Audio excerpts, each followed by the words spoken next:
விசுவாசம். அந்த ஸ்திரீக்கும் சரி, பெரும்பாலும் உள்ள ஸ்திரீக்கும் சரி, எவருக்கும் சரி, பயத்தை மேற்கொண்டு விசுவாசிக்க வேண்டியது அவசியமாகிவிட்டது. போய் கரெக்டாக அந்த ஸ்திரீ இதை வாசித்து பாருங்க. பயந்துக்கிட்டே கொஞ்சம் வந்திருப்பா நினைக்கிறான் அவன்.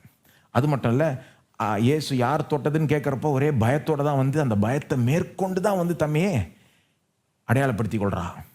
பயத்தை மேற்கொண்டு விசுவாசிக்கிறது வந்து உண்மையான விசுவாசத்துக்கு அடையாளம் இல்லைங்க. இந்த பயம் வருதுங்க, எனக்கு ஒன்றும் பண்ண முடியலைங்க, இந்த பயத்தை மேற்கொள்ள முடியலன்னு சொல்லுகிறது வந்து ஒரு உண்மையான விசுவாசத்துக்கு நல்ல அடையாளம் கிடையாது. சிலர் என்ன சொல்லுவாங்க, பயம் வந்து ஒரு ஃபீலிங்க, ஒரு உணர்ச்சிங்க. அது வரும், அது போகும், அதை நம்ம கண்ட்ரோல் பண்ண முடியாது. ஃபீலிங்ஸை கண்ட்ரோல் பண்ண முடியாது, உங்களுக்கு தெரியாதா? அது தப்பு. அது உலகத்தில் சொல்கிறது. ஃபீலிங்கை கண்ட்ரோல் பண்ண முடியாது, வரும் போகும் கிடையாது. பைபிள் நம்மளை பார்த்து நூற்றுக்கணக்கான முறை சொல்லுது, நீ பயப்படாதே, நீ பயப்படாதேன்னு திரும்ப திரும்ப வருது இல்லையா வேதத்தில்.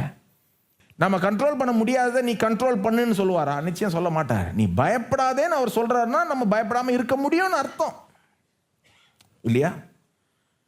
அப்போ அந்த பொய்யை நம்பாதீங்க. பயத்தெல்லாம் கண்ட்ரோல் பண்ண முடியாதுங்க, கவலையெல்லாம் கண்ட்ரோல் பண்ண முடியாதுங்க, அதெல்லாம் ஃபீலிங்க கிடையாதுங்க. அதான் நான் சொன்னது போல் திங்கிங்க்கும் ஃபீலிங்க்கும் கனெக்ஷன் இருக்குது.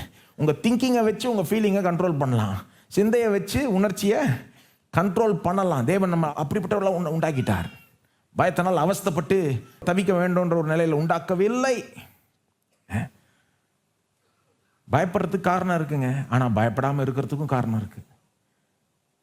எதை எடுத்துக்க போகிறீங்க நீங்கள்? பயப்படுறதுக்கு காரணம் இருக்குங்க. எவருக்கு பயப்படுறதுக்கு காரணம் இருக்குது. அவ்வளோதான், மகள் இறந்துட்டா. ஆனால் பயப்படாமல் இருக்கிறதுக்கும் காரணம் இருக்குது. இயேசு இருக்கிறார். எதை எடுத்துக்க போகிறாரு? அவர் கையில் தான் இருக்குது. எப்பவுமே அப்படிதான், பயப்படுறதுக்கு காரணம் இருக்குது, ஆனால் பயப்படாமல் இருக்கிறதுக்கும் காரணம் இருக்குது. எத்தனையோ காரணங்கள் வேதத்தில் தேவனே கொடுக்குறாரு. ஏசாயா 41:10 நீ பயப்படாதே, நான் உன்னுடனே இருக்கிறேன், திகையாதே, நான் உன் தேவன், நான் உன்னை பலப்படுத்தி சகாயம் செய்வேன், என் நீதியின் வலக்கரத்தினால் உன்னை தாங்குவேன். அந்த வசனத்திலே 5 காரணம் ஏன் பயப்படக்கூடாதுன்னு. நீ பயப்படாதே, நான் உன்னுடனே இருக்கிறேன், காரணம் 1. திகையாதே, நான் உன் தேவன், காரணம் 2. நான் உன்னை பலப்படுத்துவேன், காரணம் 3. உனக்கு சகாயம் செய்வேன், காரணம் 4.